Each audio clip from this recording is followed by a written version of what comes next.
Bismillahirrahmanirrahim. Assalamualaikum warahmatullahi wabarakatuh. Innal hamdalillah nahmaduhu wa nasta'inuhu wa nastaghfiruh wa na'udzu billahi min shururi anfusina wa min sayyiati a'malina. May yahdihillahu fala mudhillalah wa may yudlilhu fala hadiyalah. Asyhadu an la ilaha illallah wahdahu la syarikalah wa asyhadu anna Muhammadan abduhu wa rasuluh la nabiyya ba'dah. Qala Allah Ta'ala fil Qur'anil Karim, a'udzu billahi minasyaitonir rajim. Ya ayyuhalladzina amanu taqullaha haqqa tuqatih wa la tamutunna illa wa antum muslimun. Shadaqallahul adzim. Amma ba'. Puji syukur marilah kita haturkan pada Allah Subhanahu wa Ta'ala yang telah menghadirkan banyak sekali kenikmatan kepada kita semua, yang telah menghadirkan nikmat iman, yang telah menghadirkan nikmat Islam, yang telah menghadirkan nikmat sempat, dan yang telah menghadirkan nikmat sehat yang sedang kita rasakan kali ini. Alhamdulillah.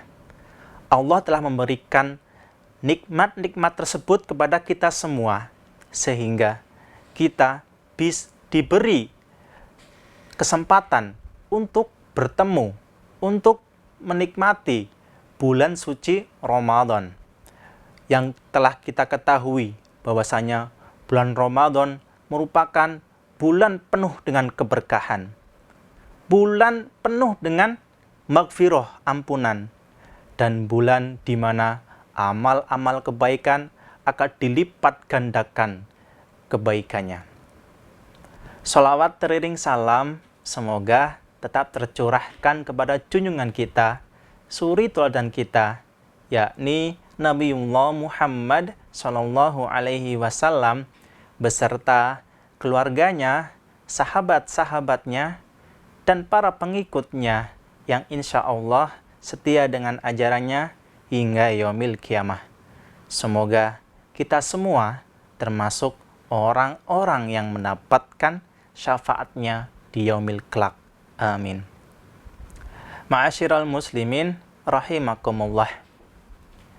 Alhamdulillah kita masih dipertemukan, kita masih menikmati Ramadan hari ke-6 ini. Alhamdulillah, dengan keadaan sehat. Di sini saya akan menyampaikan dosa yang lebih besar dari seorang pelacur. Bahwasanya pada zaman dahulu ada seorang wanita cantik yang hendak melakukan perjalanan yang cukup panjang untuk menemui kediaman rumah Nabi Musa alaihissalam.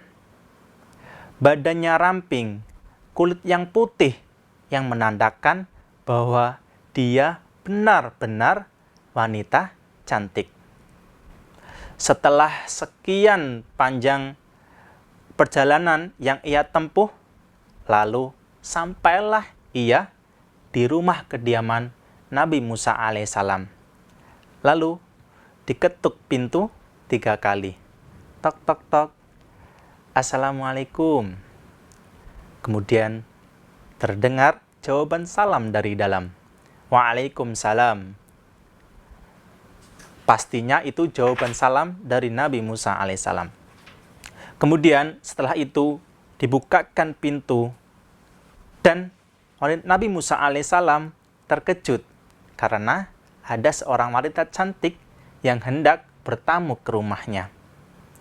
Kemudian setelah itu Nabi Musa alaihissalam mempersilahkan wanita cantik tersebut untuk masuk ke dalam rumahnya. Tanpa basa-basi, wanita cantik tersebut memulai pembicaraan. Wahai Nabi Allah, tolonglah hamba, ampunilah hamba. Nabi Musa alaihissalam terkejut dan bingung. Ada apa gerangan, wahai wanita cantik? Wanita cantik tersebut menjawab, "Saya takut mengatakannya, wahai Nabi." Nabi Musa alaihissalam menjawab lagi, "Katakanlah, jangan ragu-ragu." Kemudian wanita cantik tersebut menjawab dengan terpatah-patah, Saya telah berzina, wahai Nabi." Kemudian Nabi Musa alaihissalam kaget. Lalu wanita cantik tersebut melanjutkan pembicaraannya. "Di samping perzinaan tersebut, lantas saya hamil. Kemudian setelah anaknya lahir, langsung saya cekik sampai mati." Nabi Musa alaihissalam dalam sekejap marah dan berdiri, lalu membentak wanita cantik tersebut, "Pergilah kau dari rumahku ini. Saya takut azab Allah akan turun ke rumahku dikarenakan dosamu itu." Wanita cantik tersebut menangis sejadi-jadinya. Ia bingung harus kemana lagi ia melangkah. Ia bingung harus kemana lagi ia mengadu. Seorang nabi saja menolaknya, apalagi manusia yang lain.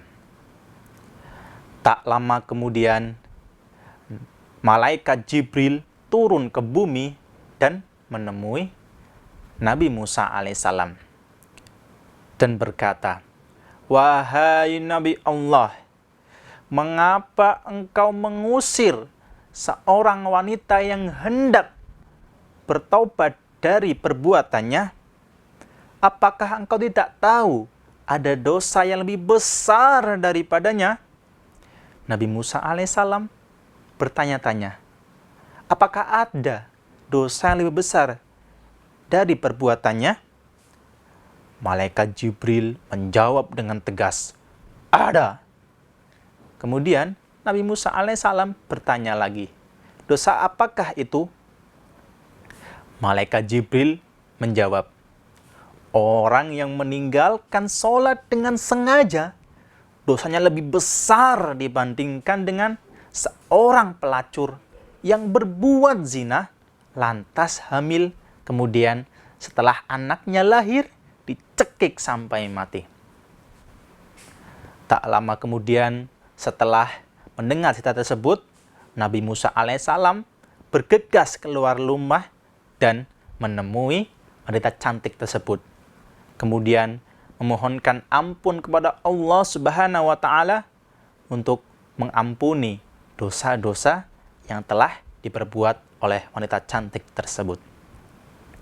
Ma'asyiral muslimin rahimakumullah.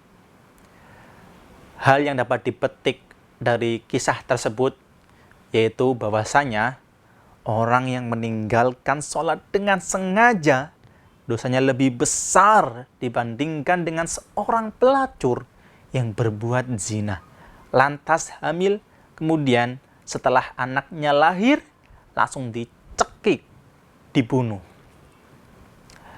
Di dalam Quran surat Al-Mudaththir ayat 42 sampai 43 pun dijelaskan mengenai kisah tersebut. A'udzu billahi minasyaitonir rajim. Ma salakakum fi saqar? Qalu lam nakum minal musallin. Subhanallahul adzim. Ma salakakum fi saqar? Apa yang membuat kamu masuk ke dalam neraka Sakor? Mereka qalu lam nakum minal musallin. Mereka pun menjawab, dahulu kami bukan termasuk orang-orang yang melaksanakan sholat. Ma'asyiral muslimin rahimakumullah.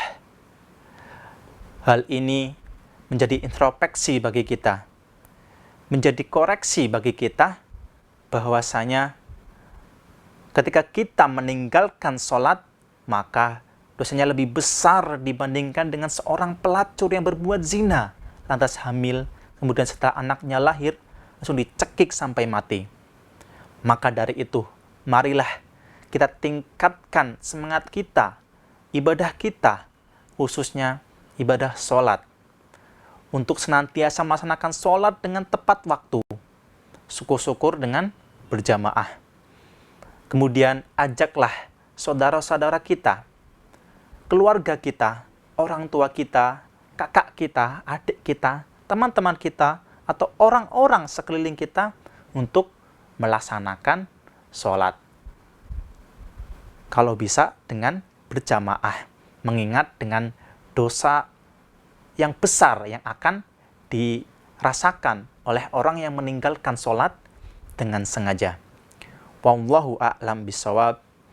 Semoga bermanfaat khususnya kepada semua orang dan saya pribadi.